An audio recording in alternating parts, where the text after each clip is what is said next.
Bem-vindos ao Euronews Noite. Estes são os títulos desta edição. NATO pede moderação à Turquia na Síria. A União Europeia diz que não cede à chantagem do presidente turco. Acordo de paz entre Eritreia e Etiópia vale Nobel da Paz a Abiy Ahmed Ali. Rejeição de nomeados para a Comissão Europeia poderá atrasar tomada de posse de Ursula von der Leyen. E para ver no fim do jornal, a praga do percevejo asiático e o alerta dos cientistas em Portugal. A ofensiva da Turquia contra as milícias curdas na Síria continua. O presidente do Conselho Europeu, Donald Tusk, diz que a Europa não vai ceder ao que chama de chantagem por parte de Erdogan. O ministro dos Negócios Estrangeiros turco pediu solidariedade à NATO para com a decisão turca.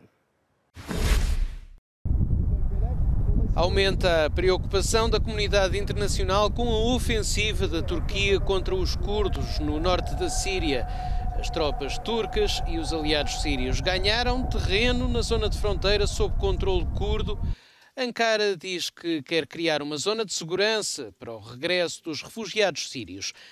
Mas a NATO, de que a Turquia é membro, mostrou-se preocupada. O secretário-geral da Aliança Atlântica encontrou-se com o chefe da diplomacia turca. Partilhei com ele as minhas preocupações com a operação em curso e o risco de aumento da instabilidade na região, escalar da tensão e mais sofrimento humano. A Turquia tem preocupações legítimas de segurança, mas ao mesmo tempo deve agir com sensatez. Em contraste com o discurso de Stoltenberg, a Turquia pede um claro apoio da NATO. Não chega a dizer que percebem as preocupações da Turquia. Queremos claramente ver solidariedade.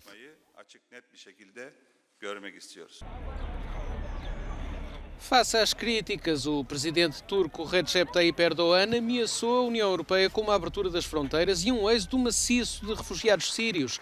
Bruxelas não gostou da ameaça.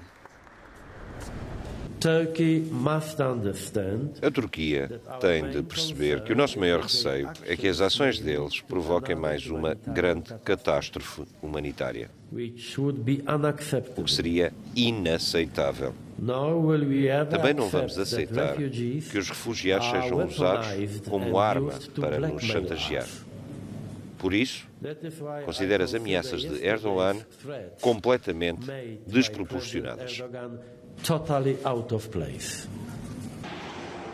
Uma das outras grandes preocupações é com os civis sírios deslocados devido aos ataques turcos. Mais uma vez, são os civis a pagar uma parte importante da fatura da abertura de mais uma frente nesta guerra. Um petroleiro iraniano foi atingido por 2 mísseis no Mar Vermelho, perto da costa da Arábia Saudita. A informação é do Ministério dos Negócios Estrangeiros do Irão. Desconhece a origem dos mísseis. A Rússia já veio dizer que é cedo para atribuir culpas. O incidente acontece um mês depois de um ataque a uma refinaria saudita. O preço do petróleo disparou assim que a notícia foi conhecida. O barril de Brent superou os $60 pela primeira vez desde o final de setembro. E da guerra para o Nobel da Paz, Abiy Ahmed Ali foi o premiado deste ano. O primeiro-ministro da Etiópia foi distinguido por ter conseguido um acordo de paz com a Eritreia. O primeiro-ministro da Etiópia, Abiy Ahmed Ali, recebeu o Prémio Nobel da Paz deste ano. O galardão foi atribuído pelo Comitê Norueguês do Nobel pelos esforços para alcançar a paz e a cooperação internacional com os acordos de paz com a Eritreia.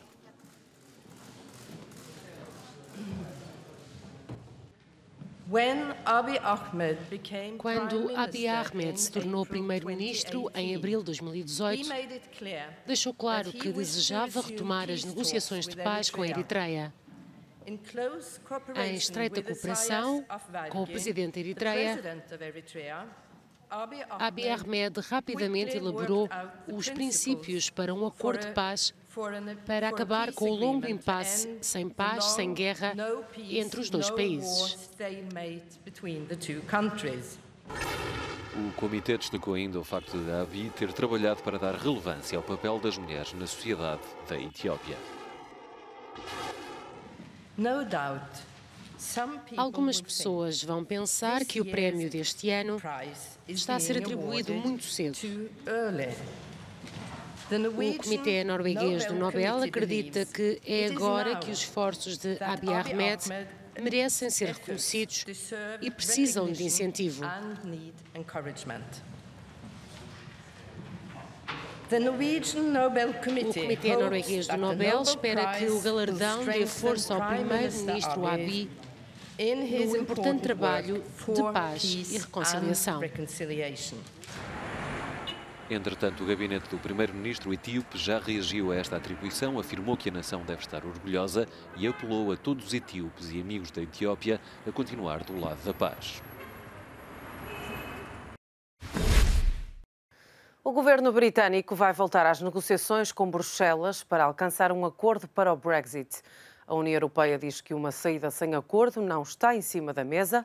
Boris Johnson diz que tem uma solução para a fronteira com a Irlanda. Este pode ser um fim de semana decisivo para o Brexit. A menos de 3 semanas da data de saída do Reino Unido da União Europeia, uma luz no final do túnel da incerteza. Bruxelas e Londres acordaram voltar à mesa de negociações, mas acordaram intensificar os esforços nos próximos dias para alcançar um acordo. Tivemos uma reunião construtiva com Stephen Barclay e a equipa britânica. Agora vou informar os 27 embaixadores e o grupo de alinhamento do Brexit no Parlamento. Como disse, o Brexit é como subir uma montanha. Precisamos de vigilância, determinação e paciência. O novo fogo negocial aconteceu na sequência de uma reunião esta quinta-feira entre os primeiros ministros do Reino Unido e da Irlanda. Boris Johnson já veio dizer que acredita ter encontrado uma saída a contento de todos. A União Europeia está disposta a ouvir. Não há garantia de sucesso e o tempo está praticamente no fim, mas mesmo a menor possibilidade deve ser aproveitada. A saída sem acordo nunca será uma escolha da União Europeia. A questão da fronteira entre as duas Irlandas continua a ser a que tem oferecido maior resistência a um acordo para o Brexit. Manter a Irlanda do Norte numa união aduaneira pode agora ser uma solução. Equipas de negociadores do Reino Unido e da União Europeia voltam a tentar desenhar um plano a tempo de 31 de outubro. A tomada de posse de Ursula von der Leyen como Presidente da Comissão Europeia poderá ter de ser adiada. O motivo, a rejeição pelo Parlamento Europeu dos nomeados por França, Roménia e Hungria. Está prevista para 1 de novembro, mas a tomada de posse da próxima Comissão Europeia, liderada por Ursula von der Leyen, poderá ter de ser adiada. Face à rejeição pelo Parlamento Europeu dos nomeados por França, Roménia e Hungria, terá de ser alargado o processo de audições. O último candidato a chumbar foi a francesa Sylvie Goulard e o governo de Emmanuel Macron terá de indicar novo nome. A Hungria e a Roménia já tinham indicado novos nomes, mas a queda do governo socialista em Bucareste poderá causar mais atrasos. As audições são também precedidas por uma apreciação sobre conflitos de interesses financeiros por parte da Comissão de Assuntos Jurídicos. Face a esta complexidade, o analista diz que não se pode dar como certo que Ursula von der Leyen se tornará a próxima Presidente da Comissão Europeia na data prevista. Politicamente, precisa que a sua equipa seja aprovada por uma maioria sólida do Parlamento. Atualmente, ela não tem uma equipa nem uma maioria que apoie a sua agenda política. Alguns analistas veem a decisão do Parlamento de vetar tantos candidatos como um exercício de afirmação de poder dos eurodeputados. A Câmara ficou chocada com a decisão dos chefes de Estado e de Governo de não escolherem um dos candidatos principais das eleições europeias de maio. O processo de audições é uma amostra do que poderá acontecer nos próximos 5 anos. O Parlamento Europeu quer ser ouvido. Os chefes de Estado e de Governo devem perceber que não podem impor pessoas a uma determinada agenda política, mas que essas propostas terão de conseguir apoio da maioria do Parlamento Europeu. Cabe a Ursula von der Leyen e aos Estados-membros em causa escolherem pessoas que tenham grandes probabilidades de passarem nas audições. O voto em plenário sobre o conjunto de comissários está marcado para 24 de outubro.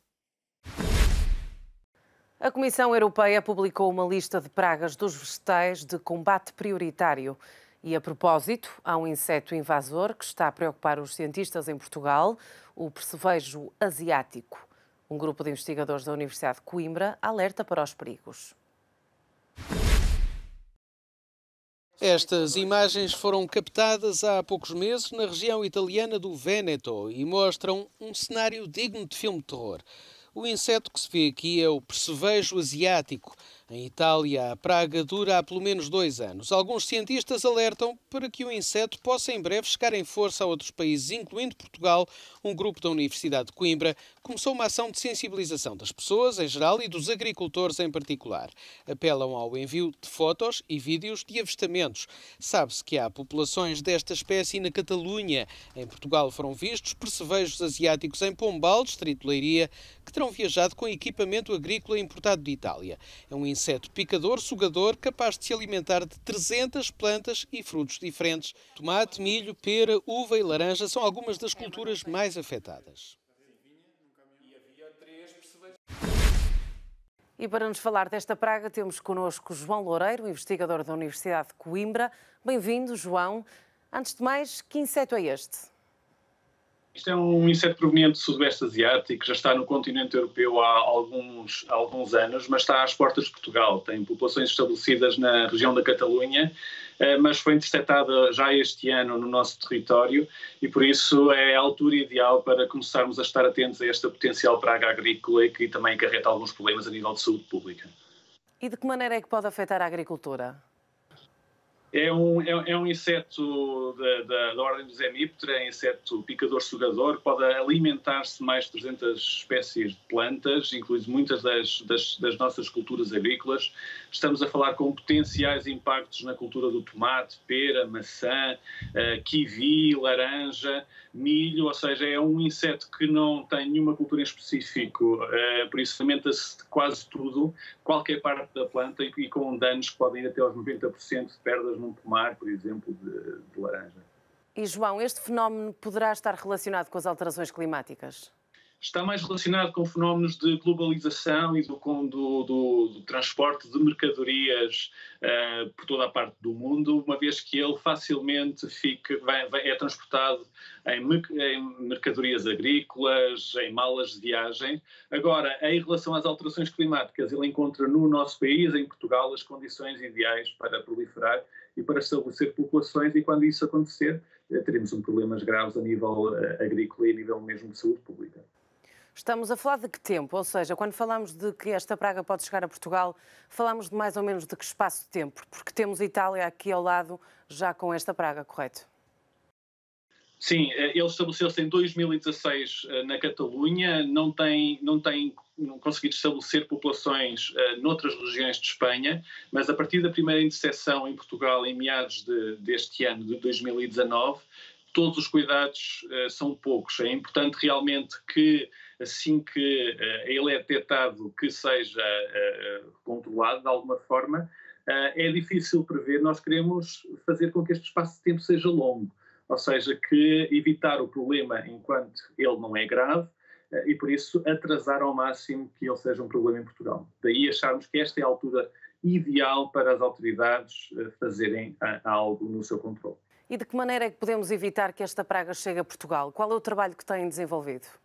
Sim, nós lançámos uma campanha de sensibilização já junto dos produtores agrícolas há já algum tempo, mas decidimos que era importante alargar esta campanha à população em geral e daí temos lançado este comunicado de imprensa, produzido uma série de folhetos informativos para que as pessoas possam ajudar-nos nesta identificação do seu potencial aparecimento e por isso criámos um grupo de Facebook para o efeito, criámos então estes panfletos e estamos a pedir às pessoas que se suspeitam do seu avistamento, que nos enviem por e-mail fotografias e eventualmente se realmente puder ser e se confirmar, ponham amostras e que nos enviem para a Universidade de Coimbra.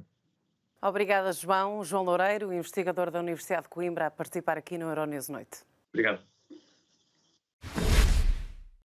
É tudo no Euronews Noite. Não perca no próximo bloco informativo um especial eleições, as legislativas na Polónia e as eleições locais na Hungria. Fique desse lado. Até já.